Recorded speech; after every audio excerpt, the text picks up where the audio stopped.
Hey everyone, कैसे हैं आप सब? So this is the continuation part of our previous video where we have discussed about the introduction part of Vedic literature.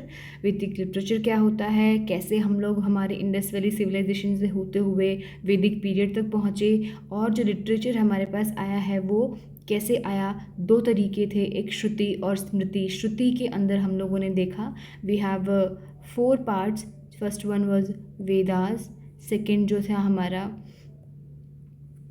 Brahmanas, third was the Upanishads and fourth one was the Aranyakas, है ना।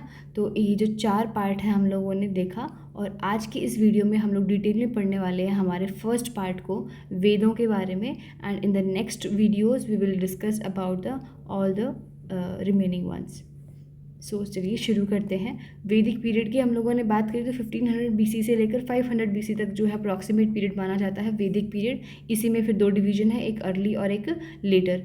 Early वाला जो वैदिक period है ऋग्वेद जो है उसी में लिखा गया। लेटर वैदिक पीरियड के अंदर जो बाकी के 3 हैं हमारे सामवेद, यजुर्वेद और अथर्ववेद लिखे गए। अब इसमें से भी खास बात क्या है, सवाल पूछ लिया जाता है कि जो ट्रायो है ना, वेदों में जो ट्रायो है उस ट्रायो में कौन कौन से 3 वेद शामिल हैं। तो वो है हमारे the first 3, that is Rigveda, Samveda और यजुर्वेद। RSY, है ना, जैसे भी आप याद करना चाहें इसको निमोनिक बना के। अथर्ववेद जो है वो कम्प्लीटली डिफरेंट है हमारा बाकी तीनों से, because this talks about the black magic kind of thing, है ना। ब्लैक मैजिक के बारे में, चार्म्स के बारे में, एंड इन्हीं सब चीज़ों के, सुपरस्टिशंस के बारे में, थोड़ी सी मैजिक वाली जो बातें होती हैं ना, हाउ टू मटेरियलिस्टिक चीज़ों के प्लेजर के बारे में, ये कैसे इनको अपने वश में किया जाए, something like that. This talk about all these things, whereas the Rigveda talks about the praises, the hymns about the god and goddesses that were उस समय पर जो पूजे जाते थे उनके बारे में। सामवेद जो है वो हमारा पूरा का पूरा म्यूज़िक के बारे में है। यजुर्वेद जो है वो हमारा चैंट्स के बारे में है। So will see all these things. First of all there is some एक शुक्त है हमारा ऋग्वेद का, दैट इज़ नसादिया शुक्त जो है। ये मैंने यहाँ पर इसलिए डाला है so that we can have an proper idea about what the Rigveda और some all these Vedas talk about. तो ऋग्वेद में जो है एक फिलोसफिकल काइंड ऑफ थिंग है, मतलब कि देखिए सवाल आए थे, न्यू क्वेश्चन से न्यू आइडियाज़ हम लोगों ने देखा, थिंकर्स के दिमाग में सवाल आ रहे थे, उससे पहले भी रहे होंगे। जब से हमारी सृष्टि बनी है तभी से जन्म और मृत्यु को लेकर तो एक दो अल्टीमेट जो क्वेश्चन मार्क है वो बना ही रहा है। इसकी अलग अलग सबने थ्योरीज दी हैं, सबकी अलग अलग मान्यताएं हैं। तो वही सवालों का जवाब कहीं ना कहीं हमारे ऋग्वेद के अंदर मिल भी रहा है और नहीं भी। जैसे कि अगर आप इसको पढ़ेंगे, मैं नहीं क्यों कह रही हूँ, you will get to know, because there is something which is paradoxical kind of thing, है ना।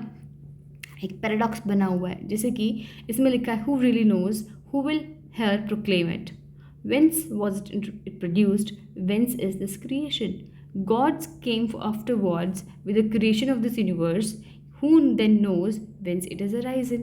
नोबडी नोज कि आया कब, क्रिएट कब हुई, यूनिवर्स कब बना, भगवान उसके बाद में आए या उससे पहले ही आ गए थे। Whether gods will created is, या फिर वो म्यूट थे। परहैप्स इट फॉर्म्ड इटसेल्फ, अपने आप ही बन गई होगी, perhaps it did not.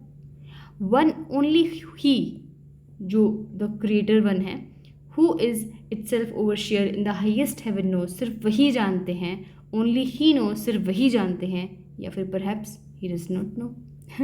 So this is kind of paradoxical kind of thing which is clearly showing the confusion और जो हमारे दिमाग में जो सवाल चलते रहते हैं। सो अभी शुरू करते हैं हम लोग ऋग्वेद के बारे में। सबसे पुराना वेद ऋग्वेद कहा जाता है, वर्ल्ड का सबसे पुराना है। इसके अंदर 10 मंडल हैं, या फिर जिन्हें हम बुक्स भी कह सकते हैं। टोटल इसके अंदर जो हिम समूह कितने हैं, 1028 है। 17 जो है 10 जो है हमारे मंडल हैं।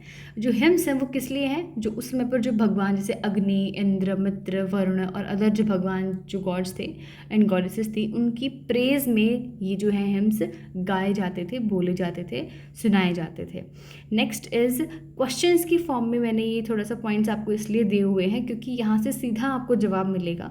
सवाल पूछते हैं जो 4 वर्ण हैं, वर्ण व्यवस्था जो स्थापित हो चुकी थी महाजनपद पीरियड, जनपद पीरियड और जो लेटर वैदिक पीरियड था, यहाँ तक आते आते क्या थी वर्ण व्यवस्था, जो कहती थी कि इससे पहले तो सिर्फ क्या था आपका, आप जो ऑक्यूपेशन आपकी इच्छा है कि आप क्या ऑक्यूपेशन चूज़ करते हैं उसी के according you will be categorised in the society. But from here what happened is, जो बर्थ है, बर्थ के बेसिस पर जो है वर्ण व्यवस्था स्थापित हो गई थी, ब्राह्मण क्षत्रिय वैश्य शूद्र बाद की बात है। लेकिन इस व्यवस्था का जो जिक्र है सबसे पहले वो हमें कहाँ मिलता है, तो सवाल अगर वेद के अकॉर्डिंग पूछा जाए तो आंसर होगा ऋग्वेद, और अगर सूक्त के अकॉर्डिंग पूछा जाए तो होगा पुरुष सूक्त। किसका? ऋग्वेद का। Clear? It contains universally famous Gayatri mantra. I hope सबको पता होगा, स्कूल टाइम में सबसे पहले हमें यही सिखाया जाता है, एंड नहीं भी सिखाया जाता है, हम अलग अलग धर्मों की बहुत सारी डाइवर्सिटी है हमारे समाज के अंदर, हमारे देश के अंदर, जो कि हमारी एक तरीके से बहुत ख़ास बात है, फिर भी ये मंत्र सबने सुना ही होगा, ओम भूर्भुवस्वः तत्सवितुर्वरेण्यम, है ना। तो गायत्री मंत्र जो है वो भी कहाँ से लिया गया है, वो भी हमारा ऋग्वेद के अंदर पाया जाता है। एक दूसरा सवाल हो गया, सवाल पूछ लेते हैं कि कौन सा जो मंडल है ऋग्वेद का, वो भगवान जो सोम है उनके लिए पूरा का पूरा डिवोटेड है, तो वो है हमारा 9th मंडल ऑफ ऋग्वेद। अब सोम कौन थे? सोम जो है एक तरीके से थे मास्टर ऑफ प्लांट्स, है ना, जो प्लांट्स हैं उनके मास्टर्स थे, या फिर जैसे कि बेसिकली जो सोम रस जो है, जिसे अमृत हम कह सकते एक तरीके से, भाई जिसको पीने से सारे डिजीज़ जो हैं सब कुछ ख़त्म हो जाता है, तो उनके जो परमात्मा, देखो यहाँ पर क्या हुआ था ना, चीज़ों को पर्सोनिफाइड कर दिया गया था। मतलब कि जैसे कि बारिश होती है तो इंद्रदेव हो गए, वरुण हो गए, अग्नि, आग को अग्नि के रूप में उनकी पूजा होती थी, सूर्य देव सन हैं उनको भी सूर्य के भगवान के रूप में पर्सोनिफाई, मतलब कि उनका मानवीयकरण करके उन्हें पूजा जाता था। तो ठीक इसी तरीके से गॉड सोम जो थे, सोम उनके लिए 9th मंडल है पूरा का पूरा डिवोटेड है। फिर अगर उपनिषद की बात करी जाए तो हम लोगों ने देखा था उपनिषद को पढ़ते वक्त भी, और अभी भी मैं बता देती हूँ कि उपनिषद का हर एक पेरेंट क्या होगा, वेद होगा। एक वेद उसका पेरेंट होगा और उसी में से वो उपनिषद निकला होगा। तो यहाँ पर ऋग्वेद के जो उपनिषद हैं वो कौन से हैं? ऐत्रेय उपनिषद और कौशिकी उपनिषद। आपको सिर्फ इतना याद रखना है कि कौन कौन से हैं, ज़्यादा मतलब डीप में नहीं होगा। ब्राह्मण की अगर पूछा जाए तो ब्राह्मणा भी जो है हमारा वो ऐत्रेय ही जो है वो रिलेटेड है हमारा ऋग्वेद के साथ। अब इसके अलावा कुछ प्रीस्ट्स भी रहे स्पेसिफिकली जो सिर्फ और सिर्फ एक ही वेद के साथ आपको रिलेटेड मिलेंगे। तो सवाल पूछ लेंगे कि विच ऑफ द फॉलोइंग करके दे देंगे, priest is related with the Rigveda. तो आपको होत्री जो ऋषि रहे उनका संबंध जो है ऋग्वेद से था, आपको कहीं कहीं होता भी मिलेगा, because they were particular type of particular category of priest which were जो सिर्फ वही जो है उन चीज़ों को फॉलो कर सकते थे और उन्हीं को परफॉर्म कर सकते थे। अब उपवेदा है ना, जैसे कि Upaveda, this is what, Upaveda is the application part, या फिर जो हमारा जो टेक्निकल पार्ट होता है वो किसी एक पर्टिकुलर वेद का उपवेद कहलाता है। मतलब कि अप्लाइड नॉलेज, है ना, आपके पास नॉलेज है but how to apply that particular knowledge, ये हमें कहाँ पता लगता है, ये हमें उपवेद में पता लगता है। तो हम देखेंगे हमारे पास 4 वेद हैं और 4 ही हमारे पास उपवेद हैं। तो सबसे पहले आता है आयुर्वेद, जिसके बारे में आई होप सब लोग ही जानते होंगे, आयुष मिनिस्ट्री भी है हमारी। तो ये जो है उपवेद कहा जाता है ऋग्वेद का। लेकिन आप लोग देखेंगे कि कहीं कहीं पर इसे हम लोग, अगर आप किसी गवर्नमेंट ऑफिशियल जो हमारी आयुष की वेबसाइट है अगर वहाँ पर भी इसको चेक करते हैं, because I have check there, because मुझे आंसर नहीं मिल पा रहा था, सो आई वाज चेकिंग कि एग्जैक्टली क्या होगा। वहाँ पर अथर्ववेद जो है वो उसका उपवेद भी कहा गया है कहीं कहीं पर। मोर प्रेफरेबली आपको इसी का माना जाएगा, क्योंकि आयुर्वेद के अंदर की जो बातें हैं वो आपको ऋग्वेद में भी मिलेंगी और बहुत सारे आपको अथर्ववेद में भी मिलेंगी। Okay, so Ayurveda talks about the science of health and life. Now it's back to the Samaveda, जैसे सरगम से हम इसको याद रख सकते हैं, सा रे गा मा होता है ना, सा रे गा मा होता है, तो हम सा और मा से इसको याद रख सकते हैं, Sama Veda which talks about the music. और इसीलिए हम लोग इसे क्या कहते हैं, कलेक्शन ऑफ मेलोडीज़ भी कहते हैं। इसके जो स्टेंजाज हैं बहुत सारे वो ऋग्वेद से ही लिए गए हैं, बट उन्हें ट्यून सेट कर दी गई है ताकि उनको गाया जा सके। इसके अंदर भी जो हिम्स है वो they are meant for singing at the Soma sacrifices. Samveda जो है बहुत ही इम्पॉर्टेंट है हमारा इंडियन म्यूज़िक की हिस्ट्री को जानने के लिए। भारत मुनि का फिर भरत मुनि भी जो हैं, भरत मुनि का जो नाट्य शास्त्र है, क्या है, नाट्य शास्त्र है, उसका जो हमारा हमें मिलता है, क्या बोलते हैं उसको, जो ट्रेसिंग है उसकी, वो मिलती है हमें गंधर्व वेद के अंदर, जो कि उपवेद है किसका, सामवेद का। तो अगर पूछ लिया जाए कि भरत मुनि के नाट्य शास्त्र का संबंध किस उपवेद से है, तो गंधर्व वेद से है। और अगर वेद पूछा जाए तो सामवेद से है। और गंधर्व वेद के बारे में अगर पूछा जाए कि इसका संबंध किस चीज़ से है, तो हम सीधा सीधा कहेंगे music, dance and art. Okay. और सेम हमारा सामवेद का भी किससे है, इंडियन म्यूज़िक से है। अब इसे बुक ऑफ चैंट्स भी कहा जाता है। जो पर्टिकुलर प्रिस्ट थे उन्हें उद्गात्री कहा गया। और ब्राह्मणा जो है वो जामिनीय ब्राह्मणा जो है इसके साथ रिलेटेड है। और उपनिषद की अगर बात करें तो वन ऑफ द ओल्डेस्ट उपनिषद छंदोग्य और केन उपनिषद। केन देखिए, संस्कृत अगर पढ़िए तो केन का मतलब होता है कौन, कहाँ, है ना, क्वेश्चन, केन किसको, एक तरीके से। तो ये दोनों ही उपनिषद जो है, उपनिषद के बारे में भी हम लोग हमारी नेक्स्ट क्लास में बहुत डिटेल से पढ़ने वाले हैं। सो ये इससे रिलेट करते हैं। Now talk about the Yajurveda. तो इसे कहा जाता है collection of rituals for performing different sacrifices. This was recited by the special priest known as अधवर्मा। इसके अंदर 40 चैप्टर्स हैं and this is the only Veda which is partly in prose. Prose and verses होते हैं हमारे, गद्यांश और पद्यांश होते हैं। पद्यांश मतलब कि पोइटिक फॉर्म के अंदर, दैट इज वर्सेस की फॉर्म में होता है।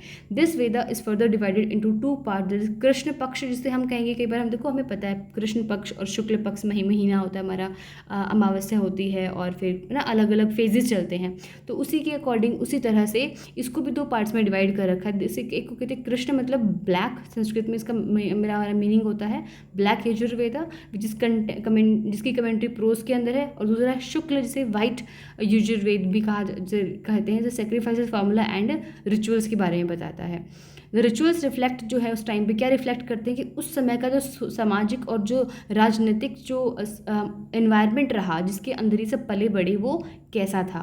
ब्राह्मणास कौन कौन से हैं, तैत्रेय है और शतपथा है। ये हमारा कृष्ण से रिलेट करता है और ये हमारा शुक्ल से रिलेट करता है। अगर उपवेदा की बात की जाए तो धनुर्वेद, धनुर्विद्या हम लोग जानते हैं, डिफेंस वॉरफेयर, है ना, डिफेंस के साथ धनुष होता है। धनुष कब यूज़ करते हैं, जब डिफेंस करना होता है, जब लड़ाइयाँ करनी होती है, वॉरफेयर होता है। तो ये जो हमारा धनुर्विद्या है, ये हमारे वॉरफेयर और डिफेंस टेक्निक्स के बारे में बात करता है। और जो प्रीस्ट हैं इनके, वो हैं अध्वर्यो।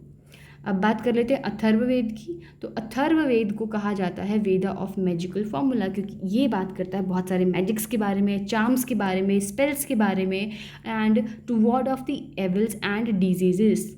और this the content of this Veda throws light on the believe कि उस समय के जो लोग थे, जो क्या क्या उनके मत थे, उनका क्या मानना था और क्या क्या प्रैक्टिसेस वो फॉलो किया करते थे। इस वेद से कोई भी ब्राह्मणा नहीं बिलोंग करता है, ये भी हमें ध्यान रखना है। उपनिषद कौन कौन से हैं,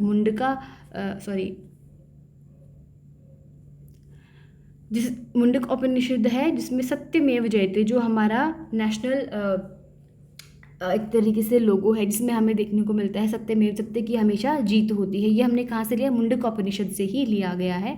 दूसरा है प्रश्न, प्रश्न मतलब कि सवाल, मतलब कि क्वेश्चन, ये भी क्वेश्चंस की फॉर्म में उपनिषद है, तो इसका नाम भी प्रश्न उपनिषद है। ये भी रिलेट किससे करता है, अथर्ववेद से। नेक्स्ट है हमारा मंदकत्य उपनिषद, ये भी हमारा अथर्ववेद से ही रिलेट करता है। And the Upaveda of this Veda is Shilpaveda and Ayurveda, जिसे हम लोगों ने स्टार्टिंग में बात भी की थी, वो भी शिल्पवेद मतलब कि आर्किटेक्चर से ये हमारा रिलेट करेगा। आर्किटेक्चर जो टेक्निक्स हैं उनके बारे में कौन बात करता है, शिल्पवेद, जो कि अथर्ववेद का ही एक उपवेद है। और जो रिलेटेड प्रीस्ट हैं इसके, वो कौन है, ब्राह्मण। तो ये जो सारी चीज़ें हैं लाइन टू लाइन आपको पता होनी चाहिए। सो thank you so much for watching this video. हाँ, बस एक बात है, मैं भूल गई, ऋग्वेद को हम लोग क्या कहेंगे, ऋग्वेद को हम लोग कहेंगे the first testament of Mankind. ठीक है, ये सीधा सवाल पूछ लेते हैं कई बार कि which of the following Veda is known as the first testament of mankind. So you must be aware about this as Rigveda. So hope मैं आपको थोड़ा सा ठीक से समझा पाई होंगी, which I was trying to deliver to all of you. So thank you so much for watching this video and stay tuned and keep learning. Bye bye.